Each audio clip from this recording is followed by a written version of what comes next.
เข้าร่วมในพิธีโดยทางจิตแก้วไขคำพิทูลประธานส่วนกลางแนวล้าวสั่งชาติทานภูวงศ์พระมิสิทธิ์ประธานส่วนบรรดาเภาโดยมีน้องนักเรียนจากหลายโรงเรียนภายในเมืองนาไซทองพ่อแม่ประชาชนครูอาจารย์และสื่อมวลชนเข้าร่วมอย่างคึกคืนม่วนซื่นทานภูวงศ์พระมิสิทธิ์ในนามประธานส่วนบรรดาเภาได้กล่าวว่าวันปลูกต้นไม้แห่งชาติซึ่งกงกับวันที่1 มิถุนายนของทุกๆปีแม้นมื้อที่มีความหมายสำคัญทางด้านการเมืองเศรษฐกิจและสิ่งแวดล้อมอย่างลึกซึ้งโดยได้ถูกกำหนดขึ้นภายหลังการสถาปนาสาธารณรัฐประชาธิปไตยประชาชนลาวซึ่งในระยะก่อนหน้านั้นทรัพยากรป่าไม้ของลาวได้ถูกทำลายอย่างหลวงหลายจากภัยสงครามและการถากถางป่าเฮ็ดให้แบบซาซายฉะนั้นเพื่อเป็นการฟื้นฟูป่าไม้ให้มีความอุดมสมบูรณ์ของธรรมชาติรัฐบาลลาวได้ตกลงเอาวันที่1 มิถุนายน 1980ซึ่งกงกับวันเด็กน้อยสากลเป็นวันปลูกต้นไม้แห่งชาติการเลือกเอามื้อเดียวกันนี้แม้นมีความหมายสัญลักษณ์ว่าการปลูกต้นไม้คือการสร้างอนาคตให้แก่ลูกหลานซึ่งการจัดกิจกรรมในครั้งนี้ก็เพื่อเป็นการประกอบส่วนในการฟื้นฟูป่าไม้และเพื่อเพิ่มพื้นที่การปกคลุมของป่าไม้ให้ได้ตามคาดหมายของรัฐบาลที่วางคาดหมายว่า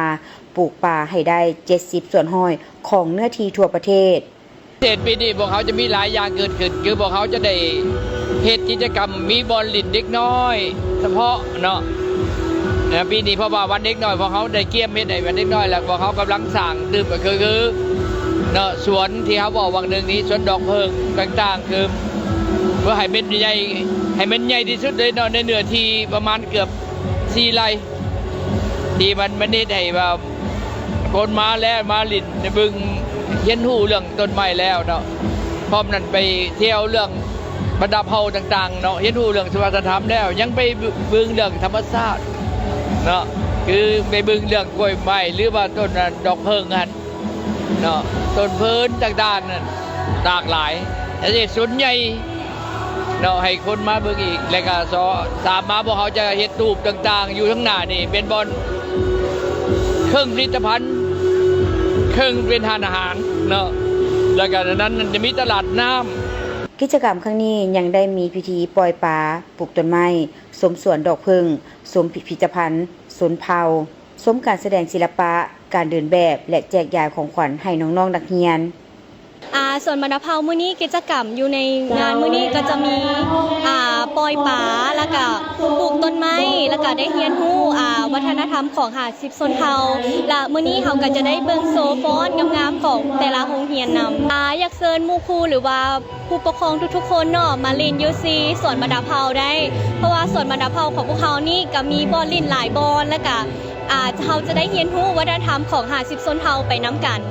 น้องรู้สึกดีแล้วก็รู้สึกเป็นเกียรติหลายที่ได้เป็นตัวแทนมาฟ้อนในงานมื้อนี้รู้สึกงามหลายงามแล้วก็เบิ่งมีสุดชนเผ่าหลายเบิ่งเป็น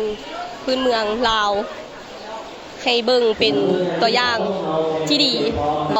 ได้เปิดงานฟ้อนแล้วก็มีโซเดินแบบสุดบรรดาเผ่าแล้วก็โซกิจกรรมในงานมื้อนี้ก็มีปลูกต้นไม้แล้วก็พาชมสวนดอกไม้สวนในงานมื้อนี้ก็ขอให้น้องทุกคนเป็นคนดีของพ่อแม่แล้วก็เป็นคนดีของสังคมแล้วก็เป็นเด็กเรียนที่ดีของโรงเรียนแล้วเข้าร่วมกิจกรรมปลูกต้นไม้ฟ้อนเปิดพิธีงานปล่อยป่าและเข้าร่วมพิธีต่างๆอยากให้ทุกคนสุขภาพแข็งแรงอยู่ดีมีแรงพร้อมนี้ก็เป็นการปลูกจิตสำนึกการปลูกฝังให้หุ้นหลังโดยเฉพาะแม่นเด็กน้อยเยาวชนให้รักธรรมชาติและเห็นได้คุณค่าคุณประโยชน์ของป่าไม้